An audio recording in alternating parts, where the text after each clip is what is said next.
हाय दोस्त, जेके एजुकेशन में आपका स्वागत है। कैसे हैं मित्र? हमें विश्वास है कि आप ठीक होंगे। मित्र, आज हम चर्चा करेंगे, हमारी हिंदी की दूसरी क्लास है। जैसे कि मैं पिछली क्लास में आपसे बात किया था कि वर्णमाला के अंतर्गत स्वर कितने हैं, व्यंजन कितने हैं, उच्चारण के आधार पे, बोलने के आधार पर, लिखने के आधार पे सारी चीज़ें बात किया था। आप हमारा पिछली क्लास अवश्य देखिएगा, ठीक है।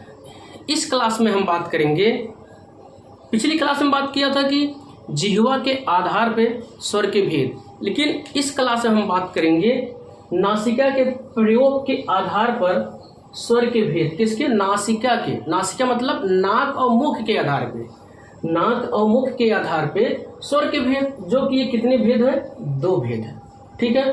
पहला हमने क्या बताया? पहला जैसे हम देखे हैं, पहला है अनुनासिक, दूसरा है अनुनासिक, ठीक है। पहले हम देखते हैं मुख और नाक के आधार पर। किसके? मुख और नाक के आधार पे, जिसके अंतर्गत हमारा है, देखिएगा आप अच्छे से, ये जैसे लिखा गया है, देखिए अनुनासिक। क्या है? अनुनासिक। अनु मतलब होता है बाद और नासिक मतलब होता है नाक। हम कह सकते हैं कि जिन स्वरों के ऊपर बिंदु और चंद बिंदु लगा हो उन्हें अनुनासिक कहते हैं।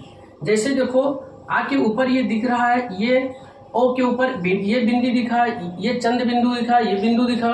कह सकते हैं कि जिस स्वर के ऊपर बिंदु और चंद बिंदु लगे हों उसे हम अनुनासिक स्वर कहते हैं। क्लियर हुआ?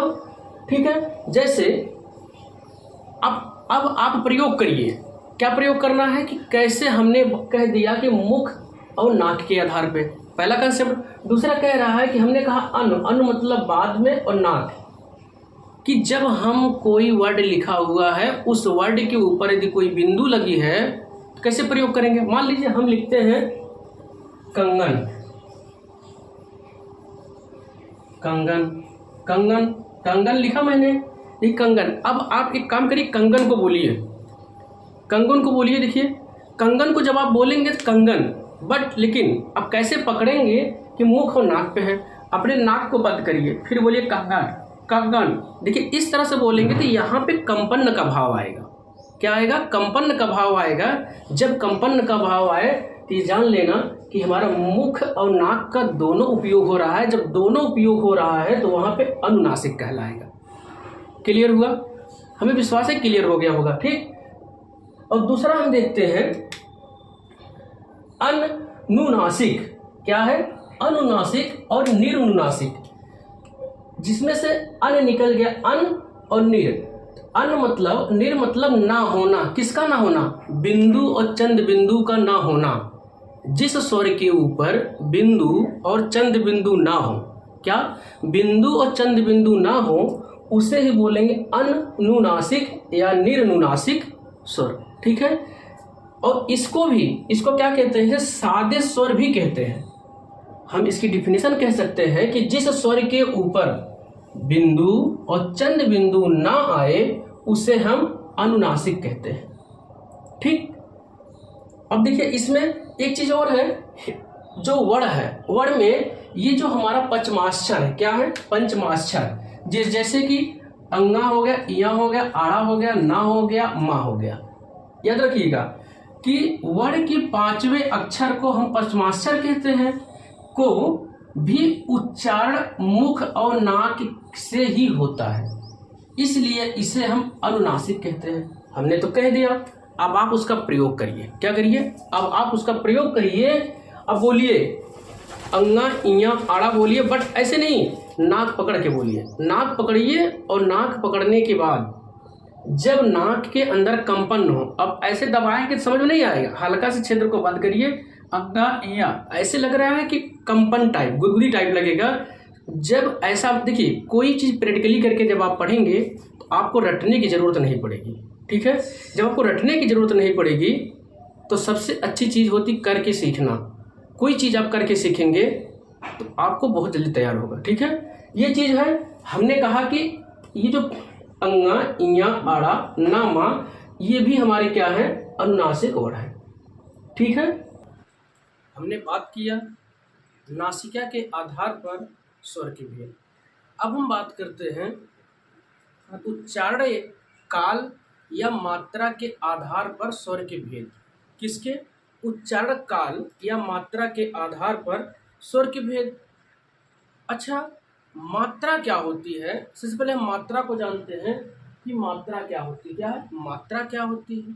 किसी वर्ण को बोलने में लगा समय को ही हम मात्रा कहते हैं। जैसे हमने कहा आम, आम कहा, लेकिन आ पे आ की मात्रा बड़ा वाला आ है, आ की मात्रा है आम। कुछ नैनो सेकंड, कुछ समय लगा बोलने में, लेकिन हमने कहा अम बोलने में जरा से भी समय नहीं लगा। अम किसकी तुलना में? आम की तुलना में अम बोलने में थोड़ा सा समय का डिफरेंस है। यही चीज जो है मात्रा कहलाती है। ठीक, अब हम देखते हैं उच्चारण काल या मात्रा के आधार पर स्वर के भेद कितने होते हैं? 3 होते हैं। कौन कौन? एक होता है हास्य स्वर, दूसरा होता है दीर्घ स्वर, तीसरा होता है पुलुत्व स्वर। आप देख सकते हैं तीसरा होता है पुलुत्व स्वर। ठीक है, अब हम जानते हैं हास्य स्वर किसे कहते हैं। हास्य स्वर एक मात्र क्या है? एक मात्रा का समय लगता हो उसे हास्य स्वर कहते हैं। जैसे कि हम कह सकते हैं कि इसे हास्य स्वर को ही एक मात्रिक स्वर भी कहते हैं। क्या कहते हैं? हास्य स्वर को एक मात्रिक स्वर भी कहते हैं। और इनकी संख्या कितनी होती है? इनकी संख्या 4 होती है। किसकी? हास्य स्वर की जो संख्या होती 4 होती। कौन कौन? छोटा आ, छोटी ई, छोटा ऊ और री, छोटी री। यही 4 संख्या जो होती है हास्य स्वर की होती है। क्लियर हुआ?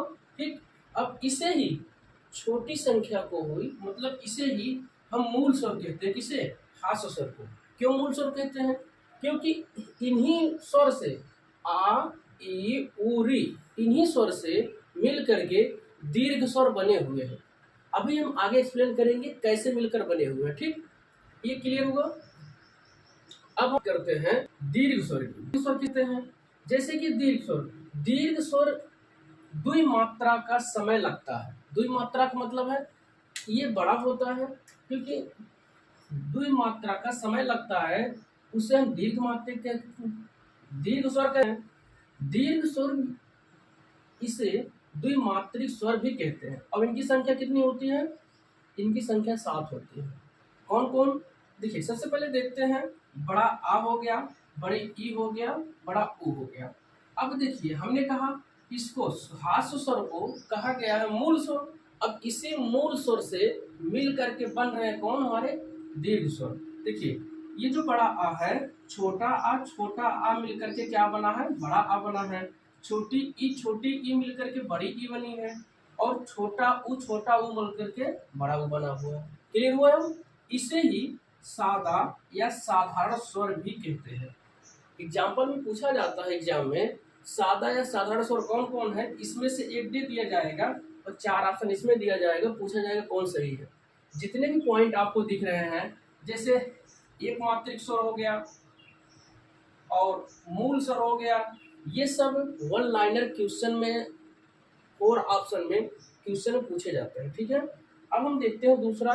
देखिए, हमने कहा था दीर्घ स्वर कितने होते हैं? 7 होते हैं। 3 यहाँ पे हो गए। अब देखिए 4 इसकी बात करें, ए ऐ ओ औ। क्या है? ए ऐ ओ औ। अब जो हमारा ए है किससे मिलकर बना है? आ और ई से मिलकर बना है। जो हमारा ऐ है आ और ए से मिलकर बना हुआ, जो ओ है आ और ऊ से मिलकर बना हो। और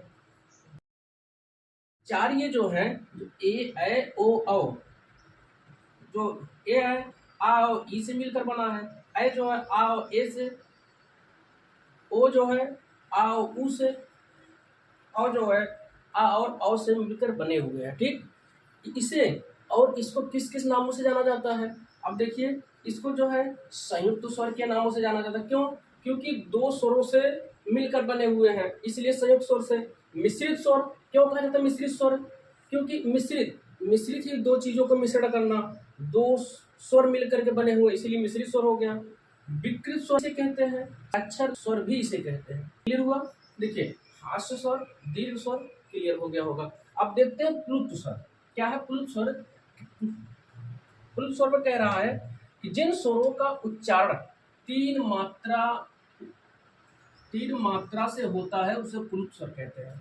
ठीक, हास्य स्वर और दीर्घ स्वर से मिलकर जो बना होता है वही हमारा प्लुप्त स्वर कहलाता है। ठीक, एक चीज है, इसमें बोलने में 3 सेकंड का समय लगता है। किसको? प्लुप्त स्वर को बोलने में 3 सेकंड का समय लगता है, इसे हम प्लुप्त स्वर कहते हैं। जैसे किसी व्यक्ति को यदि आप दूर से पुकार करके बुलाते हैं, जब किसी व्यक्ति को हम दूर से पुकार करके बुलाएं तो जो पुकार करके बुलाते हैं जो साउंड निकलता है, जैसे किसी को बुलाएंगे आप, बुला कर देखिएगा, जैसे लगता है कि रमेशवा, इस तरह से जैसे जब बुलाते, इसमें कहा जा सकता है कि जब हम किसी व्यक्ति को दूर से पुकार कर बुलाते हैं तो जो दूर से पुकार करके बुलाते हैं उसे ही हम प्लुप्त स्वर कहते हैं। ठीक है, आज तो ऐसा ज़माना आ गया है मित्रों कि दूसरी बिल्डिंग पर, तीसरी बिल्डिंग पर कोई है, किसी को कोई साउंड देकर बुलाता ही नहीं है।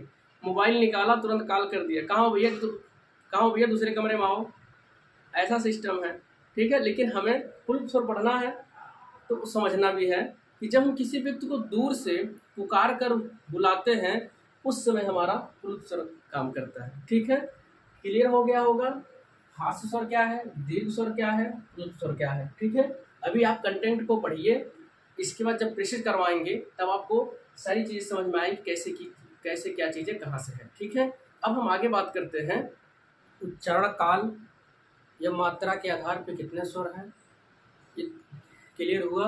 अब हम देखते हैं मुख विवर। क्या? मुख विवर खोलने या बंद करने के आधार पे कितने स्वर हैं। ठीक है, देखिए मुख विवर खोलने या बंद करने के आधार पे कितने हैं? 4 हैं। कितने हैं? 4 हैं। जैसे कि पहला हमारा है विपरीत है, अर्ध विपरीत, समृद्ध, अर्ध समृद्ध। ठीक है, अब देखते हैं विपरीत क्या है। विपरीत में क्या होता है कि इसमें मुंह जो है पूर्ण रूप से खुला होता है। क्या होता है? सॉरी, मुख जो है पूर्ण रूप से खुला होता है, इसीलिए इसको अंग्रेजी में बोलते हैं ओपन। इसमें केवल आ आता है। क्या आता है? आ को आप बोलिए आ। देखिए आप जब बोलेंगे तो आपको ऑटोमेटिक मुंह जो पूरा खुलेगा। ठीक, क्लियर हुआ। विपरीत। अब देखते हैं दूसरा अर्ध विपरीत। अर्ध विपरीत में क्या होता है? इसमें मुख का आधा खुला होना। क्या? इसमें मुख का आधा खुला होना, इसीलिए बोलते हैं half close, sorry half open, इसीलिए इसको बोलते हैं हाफ ओपन। जैसे कि आ, ए, ओ, देखिए आप इसको बोलिए और शेष स्वर आप बोल करके महसूस करिए। देखिए कोई चीज़ जो है करके सीखने पर आधारित होती है, आप महसूस करेंगे तो आपको अच्छी तरह आएगा। ठीक है, अब अगला होता है आपका समृद्ध। समृद्ध में क्या होता है कि इसमें मुख का क्या है? मुख का लगभग सा बंद होना। हम स्वर में जो होते हैं हमारे, जैसे ई, उ, इनको जो आप बोलेंगे तो इसमें आप पाएंगे अपने मुख विपरीत को कि मुख का लगभग सा बंद होना, यानी कि क्लोज। और ये क्या अर्थ विपरीत में क्या है? मुख का आधा सा बंद होना। क्या? मुख का आधा सा बंद होना, ए ओ। आप इसको बोलिए, इसे इंग्लिश में बोलते हैं हाफ क्लोज। इंग्लिश का वर्ड इसलिए लिखा गया है कि आपको एक ही बार में तैयार हो जाए। ये है ओपन, ये हाफ ओपन, ये है क्लोज, ये है हाफ क्लोज। ठीक है, इसीलिए जो इंग्लिश लिखे गए हैं। विशेष रूप से आप गौर किए होंगे अभी जब आप पढ़े होंगे विपरीत, अर्ध विपरीत, समृद्ध, अर्ध समृद्ध में कि ये ओपन है, ये हाफ ओपन है, ये क्लोज है, ये हाफ क्लोज है। ठीक, इसमें देखेंगे आप कि कहा गया है कि विपरीत स्वर और अर्ध विपरीत स्वर में बंद मुख खुलता है। क्या? जो मुख बंद होते हैं वो खुलते हैं। जैसे हमने कहा आ, अभी तो आप बंद मुंह आपका है, आ आपका मुंह खुला, आ, ए, ओ, मतलब आप इसे खोल रहे हैं। बाकी स्वर जो है कि क्या है कि बंद मुख खुलते हैं। और इसमें क्या है? समृद्ध स्वर और अर्ध समृद्ध में खुला मुख बंद होता है। जैसे आपका खुला मुख बंद होता है, ये चीजें हैं मुख और विवर खोलने या बंद करने के आधार पे। स्वर कंप्लीट हुआ, मैंने जीवा के आधार पर बताया, उच्चारण काल और मात्रा के आधार पे बताया, इसके बाद मुख विवर बंद या खुलने के आधार पर बताया। ये सारी चीज़ें चर्चा हुई। अब हम देखते हैं व्यंजन। व्यंजन क्या है, ठीक है। अब हम देखते हैं व्यंजन। व्यंजन क्या है, स्वर की बात हो चुकी पूरी, हम देखते हैं व्यंजन। व्यंजन जो होता है, कहते जिन वर्णों का उच्चारण हम स्वतंत्र रूप से नहीं कर सकते। क्या स्वतंत्र रूप से नहीं कर सकते हैं? जिन वर्णों का उच्चारण, अर्थात जिन वर्णों को बोलने के लिए हमें स्वर की सहायता पड़ती है, उसे हम व्यंजन कहते हैं। कह सकते हैं कि जिन वर्णों का उच्चारण या जिन वर्णों को हम स्वतंत्र रूप से नहीं बोल सकते, अर्थात जिनका उच्चारण के लिए हमें स्वर की आवश्यकता पड़ती है, सहायता पड़ती है, उसे हम व्यंजन कहते हैं। जैसे अब देखिए, हमने लिखा का, अगर का में लगा दिया हलन या आधा, लेकिन इसको बोले को, आप सही से नहीं पाएंगे।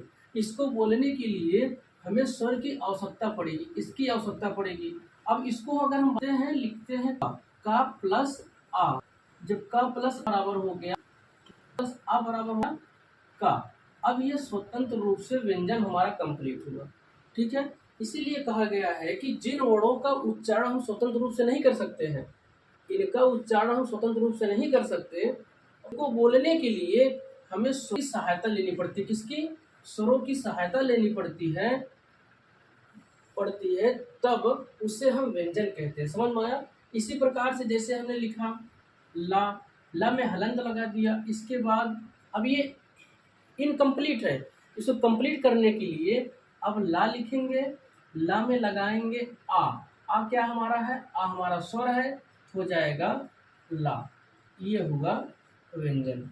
अब तो व्यंजन क्लियर हो गया होगा। अब देखते हैं कि अब देखिए ये आधा अक्षर है। क्या है? आधा अक्षर है। क्या कह रहे हैं कि व्यंजन वर्णों के उच्चारण, मतलब व्यंजन वर्ण का उच्चारण आधे मात्रा में होता है, आधे मात्रा में होता है, इसीलिए इसे अर्धमात्रिक कहते हैं। कई बार पूछा गया है कि अर्धमात्रिक किसे कहते हैं, तो इसी को अर्धमात्रिक कहते हैं। और देखो, व्यंजन की कुल संख्या कितनी होती है, मैं बताया था 33 होती। कितनी होती है? 33 होती है। अब हम देखते हैं व्यंजन के भेद। क्या? व्यंजन के भेद देखते हैं।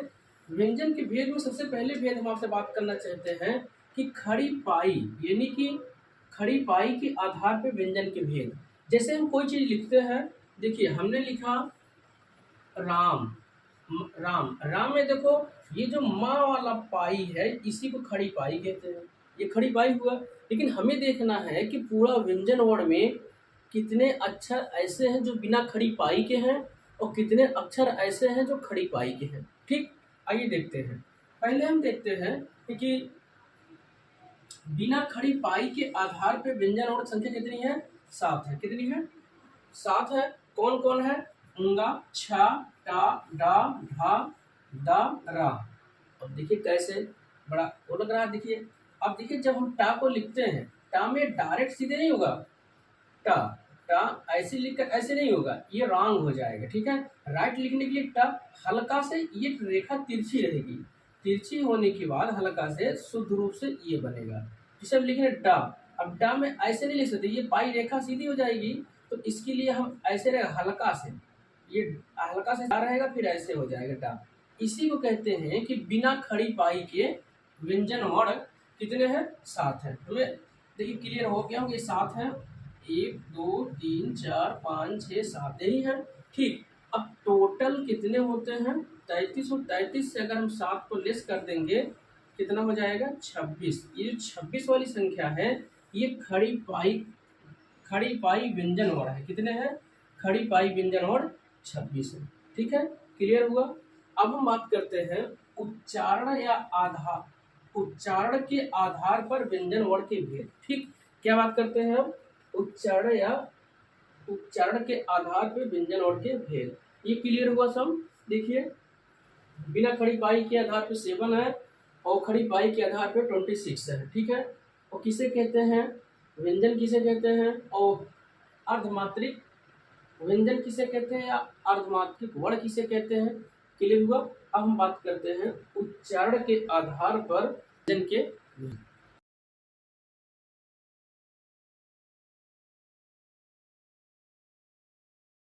अब हम बात करते हैं कि उच्चारण के आधार पर व्यंजन के भेद। किसके आधार पे? उच्चारण के आधार पे व्यंजन के भेद। पहला हमारा है तत्स्पर्शी व्यंजन, दूसरा है अंतस्थ व्यंजन, तीसरा है ऊष्म या संघर्षी व्यंजन। कौन सा? ऊष्म या संघर्षी व्यंजन। अब सबसे पहले हम बात करते हैं क्या है स्पर्श व्यंजन।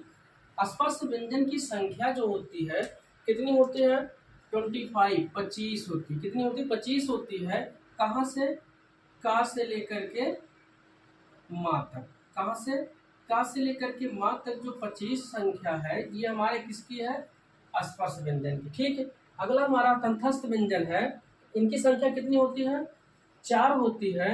या, वा, रा, ला। क्या है? या, वा, रा, ला होती है। ठीक है। हम या और वा को क्या बोलते हैं? अर्ध स्वर भी बोलते हैं। क्या रहता है इसमें? या में रहता है ई, वा में रहता उ। अब कैसे, आइए जानते हैं। जैसे हम लिखते हैं, देखिए यहाँ पे दिख रहा है ना, लिखते हैं जैसे अत्याचार। क्या? अत्याचार, अत्याचार। अब इसको हम देख रहे हैं कैसे या में जो है ई है। देखिए अब हम लिखते हैं जैसे कि हो गया आ और ता पे या है तो ता हो जाएगा। ता पे जो या है, या में ई है। ई पे ई को हम, जैसे मान लीजिए हमारा ई है, ये ई है, ई को हम मात्रा के रूप में लिखते हैं इस तरह से। अब ये जो ई है, ई आ जाएगा, इसके ऊपर हो जाएगा अति धन क्या है? आचार। अति धन आचार यहाँ से निकला ना। ये देखो ई जो आया, यही जो इसीलिए या में छिपा रहता है ई और वा में छिपा है ओ। क्लियर हुआ क्यों कहते हैं इसको अर्धस्वर? ठीक। अब देखते हैं रा। रा हमारा क्या है? लुंठित या प्रकंपित स्वर है। कैसा है? लुंठित या प्रकंपित स्वर। आप रा को बोलिए रा, रा। देखिए आपको जीवा जो है ऐसा लग रहा है कि रा, रा रगड़ते हुए लुंठित गोल होकर के निकल रही। रा, रा 2-3 बार आप प्रेसिस करिए, बोलिए, क्लियर हो जाएगा। रा या रा को जो है लुंठित या प्रकंपित स्वर कहते हैं। ला जो होता है, ला हमारा पार्श्विक स्वर है। क्या है? पार्श्विक। जैसे कि पार्श्व धन एक। ठीक, क्लियर हुआ। इसकी संख्या कितनी? 4 होती है। या, वा, रा, ला। क्लियर। अब देखते हैं ऊष्म या संघर्षी व्यंजन। क्या है? ऊष्म या संघर्षी व्यंजन में जैसे कि हमारा पहला है, देखिए ये सा है, सा, खा, सा, हा। अब ये जो सा है, इस सा को हम बोलते हैं तालव्य सा। कौन सा है? ये तालव्य सा है। ये सा जो मूर्धन्य सा है, ये दंत सा है। और ये है ह जो है स्वर यंत्र मुखी है। क्या है? स्वर यंत्र मुखी है। आप इसको बोलिए श, श, इसको बोलिए सा। इस तीनों सा को बोलोगे तो देखोगे इसमें इसमें तीनों में ये तालव्य से महसूस कराएगा, ये दंत से महसूस कराएगी, ये आपका मूर्धन्य से महसूस कराएगी। बाकी ह आपका क्या है? स्वरयंती स्वर है, स्वरयंत्र मुखी स्वर है। ठीक है, क्लियर हुआ। अब देखिए स्पर्श व्यंजन और तत्संत व्यंजन, उसमें संघर्ष व्यंजन क्लियर हो गया। अब अगला देखते हैं व्यंजन में हम हैं। अगला जैसे है हमारा संयुक्ताक्षर। क्या है? संयुक्ताक्षर। किसे कहते हैं संयुक्ताक्षर? ठीक है, ये देखिए कि जब दो भिन्न भिन्न व्यंजन वर्ण, क्या? जब दो भिन्न भिन्न व्यंजन वर्ण का योग जिन नए वर्णों के निर्माण से होता है उसे संयुक्ताक्षर कहते हैं। यानी कि आप कह सकते हैं कि जिन दो भिन्न भिन्न व्यंजन वर्णों का आपस में मेल या मिलने से कोई नया वर्ण बने या नया वर्ण का निर्माण हो, उससे हम संयुक्ताक्षर कहते हैं। जैसे अब देखिए हो गया। अब संयुक्ताक्षर की कुल संख्या कितनी है? 4 है। कौन? छत्र हो गया, फिर तरंग हो गया, फिर आपका ज्ञ हो गया, क्या है? फिर सरा हो गया। क्लियर। अब ये किन किन अक्षरों से मिलकर बना है, आइए हम उससे बात करते हैं। पहले इतना क्लियर कर लेते हैं कि संयुक्ताक्षर क्या होता है। इनकी संख्या 4 होती है। छत, तरंग, ज्ञा, स्रा। और उच्चारण के आधार पे कितने थे? अस्पर्श व्यंजन, अंतस्थ व्यंजन, उष्म और संघर्षी व्यंजन। इनकी संख्या 25 होती है, इनकी संख्या 4 होती है, इनकी संख्या 4 होती है। क्या होता है, क्या होते हैं? अब हम देखते हैं कि संयुक्ताक्षर जो हमारे 4 हैं किन किन अक्षरों से मिलकर बने हुए हैं। ठीक, किन किन अक्षर से मिलकर बने हैं, क्योंकि नाम लिखा इसका है संयुक्ताक्षर। ये भाई दो भिन्न शब्दों से मिलकर बने हैं और एक नया शब्द का निर्माण कर रहे हैं। अब देखिए किन किन शब्दों से मिलकर बने हैं। ये आपका देख रहे हैं, आपका छत्र है। क्या है? छत्र। छत्र हमारा बना है का और सा से मिलकर के। ठीक है, का और सा से। जो हमारा त्रा है, ता और रा से मिल। याद रखना, कंफ्यूजन कहाँ होती है पेपर में जब क्वेश्चन बनाए जाते हैं, ये हलंत लगा हुआ है, इस हलंत में विशेष ख्याल रखना है। ये जो हलंत है, जब ऑप्शन बनाते हैं तो ऑप्शन में हलंत इस पे लगा देते हैं, जो कि हलंत हमें इस पे रहना चाहिए। ठीक है, देखिए अगला है हमारा ज्ञा। ज्ञा जो बना है, जा हलंत लगा है जा पे, फिर इया, फिर सा है, सा पे देखिए सा पे हलंत लगा, ये हमारा सरा है, सरा पे सा पे हलंत लगा, फिर रा है। एक चीज याद रखिए, मैं इंग्लिश वर्ड लिखा हूँ, आप देख रहे हैं हिंदी में इंग्लिश वर्ड कहाँ से आ गया। ये आपको आसानी से याद करने के लिए ट्रिक टाइप समझ लीजिए इसको। जैसे हमने लिखा है ये का है, फिर सा है, का पे हलंत है, यानी कि आधा अक्षर हो गया। तो इंग्लिश का जो का होता है, का से बनता है के ए से का बनता है, बट इसमें क्या है, हलंत लगा हुआ। जब हलंत लगा तो ए हट गया। ठीक, बाकी ये जो सा है, सा की इंग्लिश होती है yes H A, yes H A होती है। तो जब इसमें तो स्वर है, जब इसमें स्वर ये कंप्लीट है, तो इसको हम देखिए ये पूरा लिखेंगे और ये का इसके बगल लगा दें, के एस एच ए, हो गया ना। अब इसी से जब आप सोचेंगे क्या है, तो के से का, अच्छा का पे मात्रा नहीं था, आ का, फिर यस एच ए, मतलब का पे हलन था। इस तरह से आप इसको लर्न कर सकते हैं। इसी प्रकार से इसमें देखिए टी आर ए त्रा, फिर जी वाई ए एन ज्ञा, फिर यस एच आर ए स्रा। ठीक है, संयुक्ताक्षर की संख्या 4 हुई। मित्र, वर्णमाला की दूसरी क्लास है और वर्णमाला पूरा कंप्लीट 3 क्लास में कंप्लीट कर देंगे। ठीक है, अभी एक वीडियो मेरा वर्णमाला का और आएगा। मित्र, यदि मेरा वीडियो अच्छा लगा हो, लाइक करिएगा, शेयर करिएगा, सब्सक्राइब करिएगा। जो भी कंटेंट आपको दिए जा रहे हैं सब अच्छे से, और कोशिश यही रहती है कि आपको इसी क्लास में ही लर्न हो जाए। ठीक है, और सपोर्ट करिए, सब्सक्राइब करिए और शेयर करिए। वीडियो देखने के लिए बहुत बहुत धन्यवाद।